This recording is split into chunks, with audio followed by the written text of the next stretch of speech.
मांगीलाल बागड़ी, राजकीय महाविद्यालय नोखा, डॉक्टर प्रेम प्रकाश मनचंदा, सह आचार्य, व्यवसाय प्रबंध, BCom part first, business management, paper first, principles of management. प्रिय विद्यार्थियों, आज हम अध्ययन करेंगे नियोजन, प्लानिंग, इसका अर्थ, मीनिंग, इसकी विशेषताएं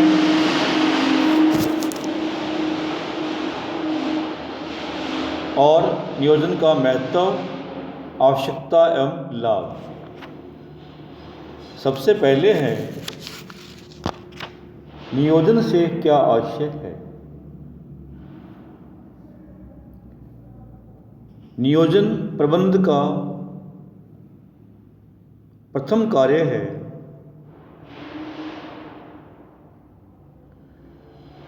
जिसके अंतर्गत यह ज्ञात किया जाता है कि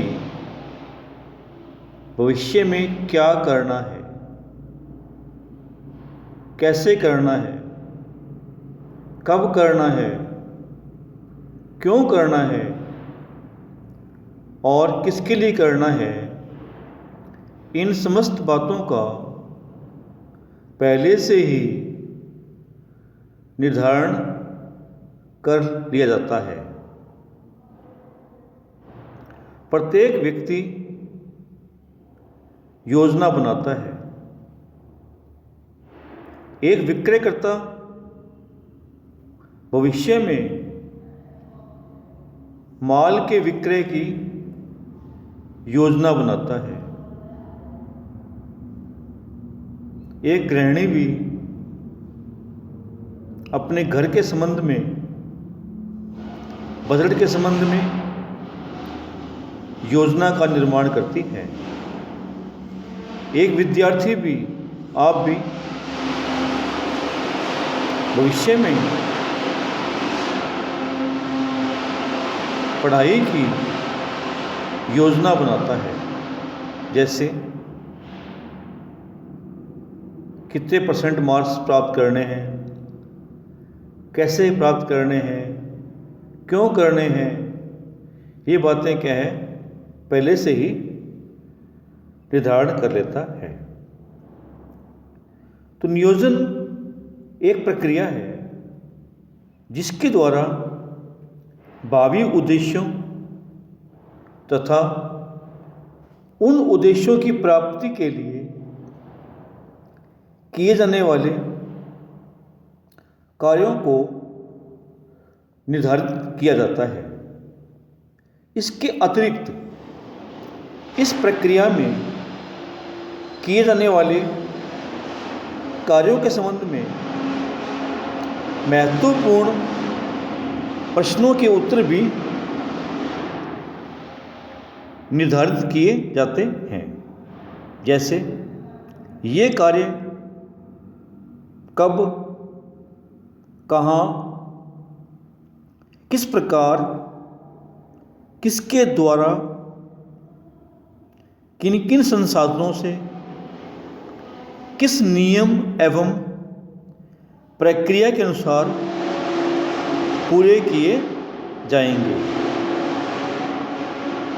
एक विद्वान प्रोफेसर कुंज तथा ओडोनेल ने इसकी परिभाषा दी है, जिसके अंतर्गत यह बतलाया गया है कि नियोजन अग्रिम रूप से यह निर्धारित करता है कि क्या करना है, इसे किस प्रकार करना है, कब करना है तथा इसे किसके द्वारा किया जाना है। इसमें उपलब्ध विकल्पों में से उद्देश्यों, नीतियों, कार्य विधियों, कार्यक्रम का चयन करना भी सम्मिलित है। एक अन्य विद्वान रॉबर्ट एल्बानीज के अनुसार नियोजन अग्रिम रूप से यह निर्धारित करने की प्रक्रिया है कि किन्हीं विशिष्ट लक्ष्यों की प्राप्ति के लिए क्या किया जाना चाहिए, इसे किस प्रकार किया जाना चाहिए, इसे कब तथा कहाँ किया जाना चाहिए तथा इसे किसके द्वारा किया जाना चाहिए। तो ये परिभाषा क्या है? रॉबर्ट एल्बानीज ने दी है। तो इस प्रकार निष्कर्ष के रूप में हम कह सकते हैं कि नियोजन एक ऐसी प्रक्रिया है जिसके द्वारा किसी संस्था के उद्देश्यों को निर्धारित किया जाता है तथा उन उद्देश्यों की प्राप्ति के लिए क्रियाओं, आवश्यक संसाधनों, नियमों, नीतियों, कार्य विधियों, कार्यक्रमों, व्यूह रचनाओं आदि को भी निर्धारित किया जाता है। तो ये थी नियोजन की परिभाषाएं और उसका अर्थ। अब है नियोजन की विशेषताएं एवं प्रकृति, कैरेक्टरिस्टिक्स और नेचर ऑफ प्लानिंग। तो सबसे पहली जो विशेषता है वो है प्राइमरी फंक्शन, प्राथमिक कार्य। तो नियोजन क्या है? प्रबंध का एक आधारभूत एवं प्राथमिक कार्य है। यह वह कार्य है जिससे प्रबंध प्रक्रिया आरंभ होती है।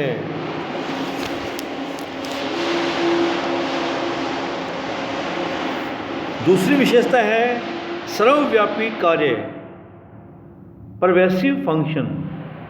नियोजन संपूर्ण संस्था में सर्वव्यापी है। नियोजन संस्था के प्रत्येक विभाग के प्रत्येक स्तर पर किया जाता है।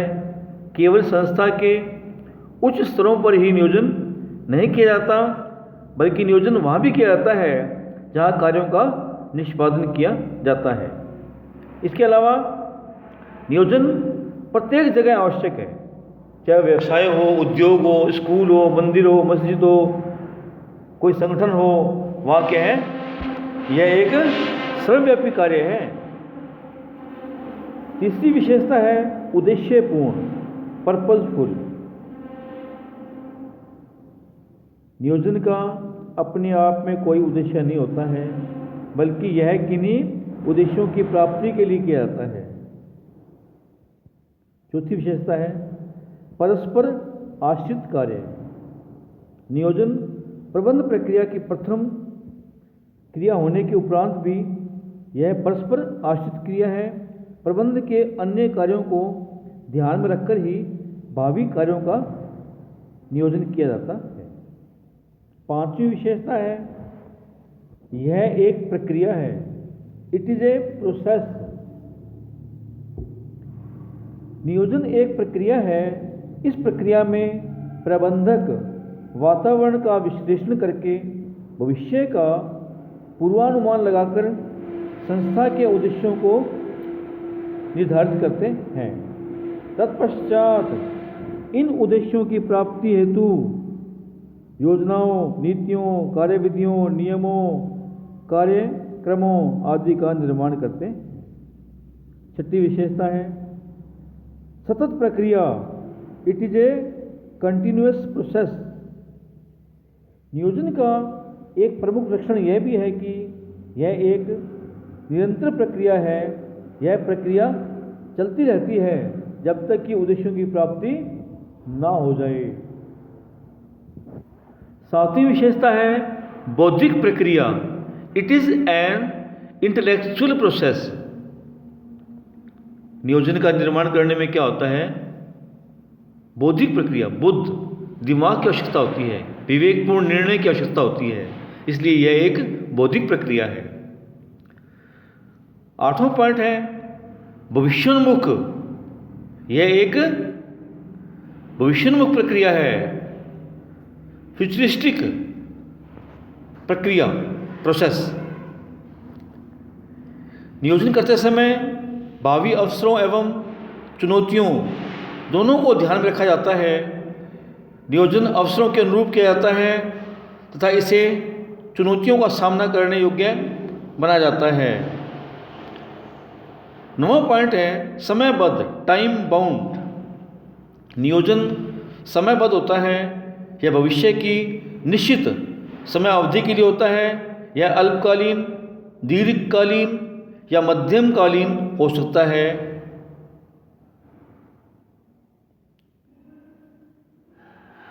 नेक्स्ट पॉइंट है समायोजनीय, एडजस्टेबल।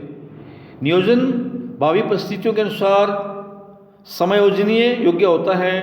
यह संभवतः लोचित होता है, जिसमें भावी परिस्थितियों के अनुसार समायोजन भी किया जा सकता है।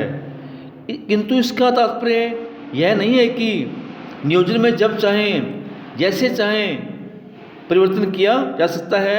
वास्तव में नियोजन लोचित होता है, न कि लचर। नेक्स्ट पॉइंट है नियोजन में निर्णय भी सम्मिलित है। नियोजन में निर्णय भी सम्मिलित होता है, क्योंकि बिना निर्णय के नियोजन किया ही नहीं जा सकता है। निर्णय से तात्पर्य उपलब्ध विकल्पों में से किसी श्रेष्ठ विकल्प का चयन करना होता है। नियोजन प्रक्रिया में भी सर्वश्रेष्ठ विकल्प का चयन किया जाता है। ये थी नियोजन की विशेषताएं या प्रकृति। अब है नियोजन का महत्व, आवश्यकता एवं लाभ, need, importance and advantage of planning. नियोजन प्रबंधन का एक महत्वपूर्ण कार्य है। बिना नियोजन के संस्था के कार्यों का कोई महत्व नहीं है। कार्य करने वालों को आवश्यक निर्देश उपलब्ध नहीं हो पाते हैं तथा प्रबंधन के उद्देश्यों को पूरा करने के लिए कोई निश्चित विधि भी नहीं अपनाई जा सकती है। इसलिए नियोजन आवश्यक है। नियोजन के अभाव में कोई भी कार्य सुव्यवस्थित ढंग से नहीं किया जा सकता है। प्रत्येक कार्य मनमाने ढंग से किए जाते हैं। इसका परिणाम यह होता है कि कई संस्थाएं अपने व्यवसाय में असफल हो जाती हैं। एक विद्वान मिलर ने ठीक कहा है कि योजना के बिना कोई भी कार्य केवल अटकलबाजी के समान ही होगा तथा उससे केवल संदेह ही उत्पन्न होगा। वास्तव में अच्छे प्रबंध के लिए नियोजन एक आवश्यकता है। यह वह केंद्रीय एवं आधारभूत कार्य है जिससे प्रबंधक आधुनिक गतिशील व्यवसाय को बदलते हुए युग में सुचारू रूप से चलाता है। संक्षेप में नियोजन से जो लाभ होते हैं वो इस प्रकार हैं। नंबर 1, उद्देश्यों की स्पष्ट व्याख्या। नियोजन करने से क्या होता है, हमें पहले से ही ज्ञात हो जाता है कि भविष्य में क्या करना है, कैसे करना है, क्यों करना है, कार्य करने की विधि क्या होगी, नियम क्या होंगे, पहले से ही आप निश्चित कर लेते हैं। उद्देश्यों की स्पष्ट व्याख्या हो जाती है। दूसरी बात है उद्देश्यों की प्राप्ति में सहायक। योजना का निर्माण करने से मुख्य लाभ ये होता है कि इससे उद्देश्यों की प्राप्ति आसानी से हो जाती है। तीसरी बात है मानवीय संसाधनों का सदुपयोग। जो मानव है अपने संगठन में, उसका मैक्सिमम उपयोग किया जा सकता है। मानवीय संसाधन के अलावा जो अन्य संसाधन हैं, जैसे मशीनें हैं, उपकरण हैं, औजार हैं, कच्चा माल है, इसका उपयोग भी ढंग से किया जा सकता है। पांचवा महत्व है अनिश्चितताओं में कमी। चूंकि नियोजन में वातावरण का अध्ययन करके भावी घटनाओं एवं जोखिमों का अनुमान लगाया जाता है, फलतः व्यवसाय की अनिश्चितताओं में कमी की जा सकती है। अवसरों का लाभ। आधुनिक परिवर्तनशील वातावरण में जहां जोखिमें हैं, वहीं अनेक लाभकारी अवसर भी उपलब्ध होते हैं। प्रबंधक भावी नियोजन के द्वारा ऐसे अवसरों को ढूंढकर उनका लाभ उठाने में सफल हो जाते हैं। मितव्ययता को प्रोत्साहन। मितव्ययता, क्योंकि नियोजन से सभी कार्य व्यवस्थित ढंग से किए जाते हैं, फलतः कार्य में दोहराव एवं अपव्यय नहीं होता है। इससे संस्था में मितव्ययता को प्रोत्साहन मिलता है। नेक्स्ट पॉइंट है प्रतिस्पर्धी क्षमता में वृद्धि। प्रतिस्पर्धी बाजारों में नियोजन अति महत्वपूर्ण होता है। प्रबंधक इसके द्वारा संस्था की प्रतिस्पर्धात्मक शक्ति में भी वृद्धि कर सकते हैं। नेक्स्ट पॉइंट है सहयोग में सुविधा। इसके बाद है समन्वय में सुविधा। निर्णय का आधार। देखिए, नियोजन के विभिन्न तत्वों जैसे नियम हैं, नीतियां हैं, कार्यविधियां हैं, बजट है, कार्यक्रम है को ध्यान में रखकर ही संस्था के सभी सदस्य निर्णय करते हैं। उतावले निर्णयों पर रोक। अब देखिए महत्व। नियोजन एक ऐसी प्रक्रिया है जिसमें विभिन्न पहलुओं पर ध्यान दिया जाता है एवं उत्तम कार्यविधि का चुनाव किया जाता है। अतः प्रबंधक भावी परिस्थितियों को ध्यान में रखकर निर्णय कर सकते हैं, फलतः निर्णय उतावले नहीं होते हैं। नियंत्रण में सुगमता।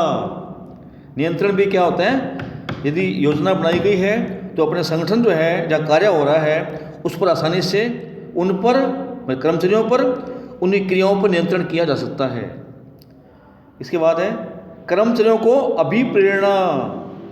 नियोजन से लक्ष्यों के साथ साथ पारिश्रमिक एवं पुरस्कारों की भी जानकारी हो जाती है। अतः कर्मचारी उन पुरस्कारों को प्राप्त करने हेतु अधिक अच्छा कार्य करने हेतु प्रेरित होते हैं। नेक्स्ट पॉइंट है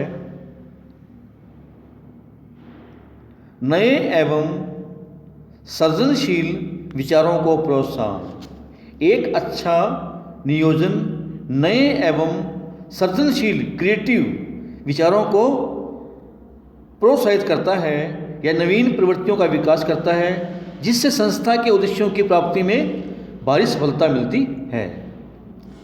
नेक्स्ट लाभ है प्रबंध प्रक्रिया की सफलता में योगदान। प्रबंध प्रक्रिया के सभी कार्यों में प्रथम कार्य नियोजन को ही माना जाता है। अतः विद्वानों का मानना है कि यदि नियोजन प्रभावी होगा तो संपूर्ण प्रबंध प्रक्रिया स्वतः ही सफल हो जाएगी। इसके बाद नेक्स्ट लाभ है संस्था का विकास एवं विस्तार। संस्था के लाभों में वृद्धि। तो ये महत्व है कि लाभ है नियोजन के। धन्यवाद।